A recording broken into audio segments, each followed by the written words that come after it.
ছেপ্টেম্বৰ 2025 তাৰিখে উচ্চতম ন্যায়ালয়ৰ দুজনীয়া বিচাৰপীঠে এটা সিদ্ধান্ত প্ৰকাশ কৰিছিল, যিটো সিদ্ধান্তই ভাৰতবৰ্ষৰ প্ৰায় 20 লাখ শিক্ষকৰ চাকৰিৰ নিৰাপত্তা সন্দৰ্ভীয় প্ৰশ্ন উত্থাপিত কৰিছে। এই ৰায়টোৰ যোগে এই কথাটো কোৱা হৈছে যে সকলো শিক্ষকেই টেট কোৱালিফাইড হোৱাটো প্ৰয়োজনীয় আৰু এইটো বাধ্যতামূলক হিচাপে গ্ৰহণ কৰা হৈছে।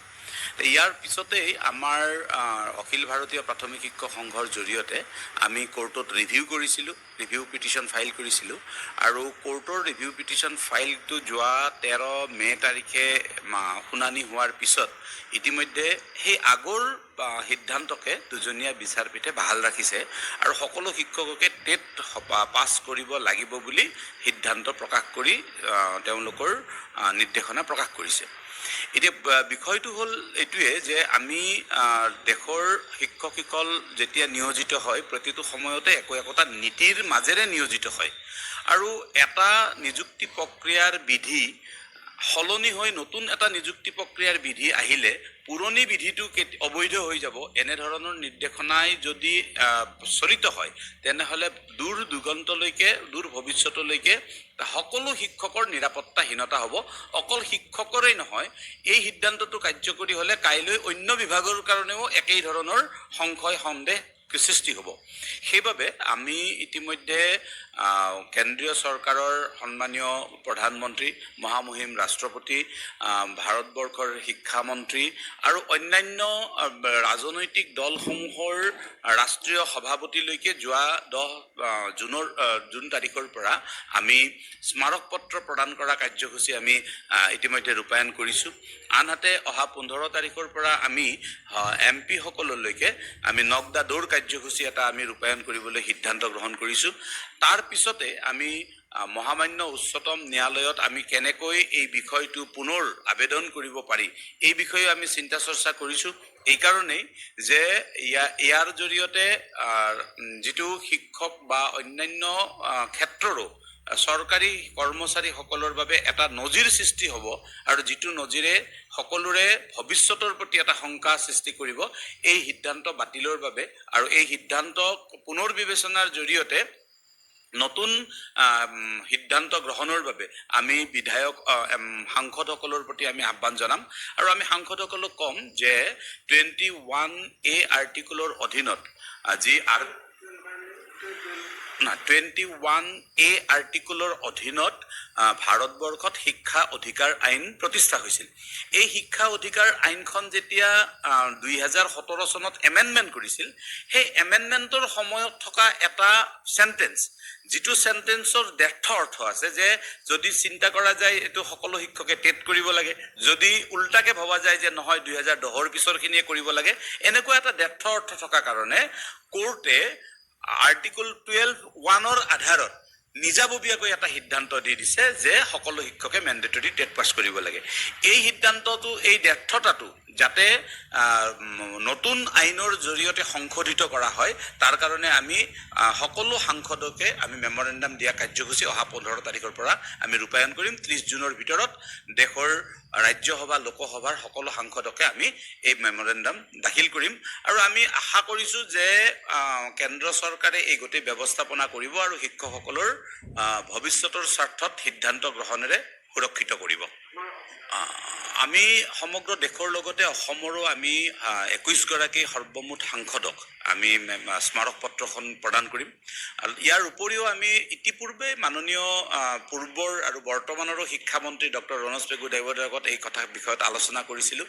এতিয়াও যিহেতু কেন্দ্ৰ চৰকাৰ বা ৰাজ্য চৰকাৰে কোনো নিজাববীয়া সিদ্ধান্ত গ্ৰহণ কৰা নাই আৰু আমি আশা কৰিছোঁ যে যি সিদ্ধান্ত গ্ৰহণ কৰিব শিক্ষকসকলৰ স্বাৰ্থত সিদ্ধান্ত গ্ৰহণ কৰিব আৰু সেইবাবে আমি অসম চৰকাৰকো আমি অনুৰোধ কৰিম, যেনেকৈ UP গভৰ্ণমেণ্টে নিজাববীয়াকৈ ৰিভিউ পিটিশ্যন ফাইল কৰিছিল, ঠিক তেনেধৰণে এতিয়াও অসম চৰকাৰে শিক্ষকসকলৰ স্বাৰ্থত কিবা আইনীগতভাৱে ব্যৱস্থা গ্ৰহণ কৰে নেকি, আমি তেখেতসকলৰ লগতো এই বিষয়ে পৰ্যালোচনা কৰিম। অসমত আমি সাংসদসকলক আমি তেখেতসকলৰ ঘৰে ঘৰে যাম যদি কেতিয়াবা ঘৰত নাথাকি ধৰক দেহলীতো থাকিব পাৰে এইকেইটা দিনৰ ভিতৰত, তেতিয়াহ'লে আমি আমাৰ যিহেতু ৰাষ্ট্ৰীয় কাৰ্যসূচী এইটো, আমি দিল্লীৰ শিক্ষকসকলৰ জৰিয়তে হ'লেও তেখেতসকলক আমি লগ কৰাম। মুঠৰ ওপৰত কথাটো এনেকুৱা যে যিকোনো উপায়ে আমি সাংসদসকলক লগ কৰিম আৰু তেখেতসকলক আমি এই সমস্যাটো জনাই সংসদত যাতে সজোৰে এই বিষয়টো উপস্থাপন কৰে আৰু এইটো সংশোধনী আনাৰ বাবে ব্যৱস্থা কৰে, তাৰ কাৰণে আমি অনুৰোধ জনাম। ইতিমধ্যে আমি 2025 চনতো এনেধৰণৰ কাৰ্যসূচী এটা আমি ৰূপায়ণ কৰিছোঁ আৰু সেইটোৰ ফল হিচাপে আমি দেখিছোঁ যে বিভিন্নগৰাকী সাংসদে সংসদত এই বিষয়টো উপস্থাপন কৰিছে আৰু উপস্থাপন কৰাৰ পিছত বিষয়টো চৰ্চা হৈছে। চৰ্চা হৈ থকা বিষয়টো যাতে মই গৌৰৱ কৰোঁ যাক লৈ যে মোৰ গৃহ জিলা নলবাৰী জিলা কৰ্মচাৰী পৰিষদৰ অন্তৰ্গত আমাৰ টিহু আঞ্চলিক কৰ্মচাৰী পৰিষদ আজি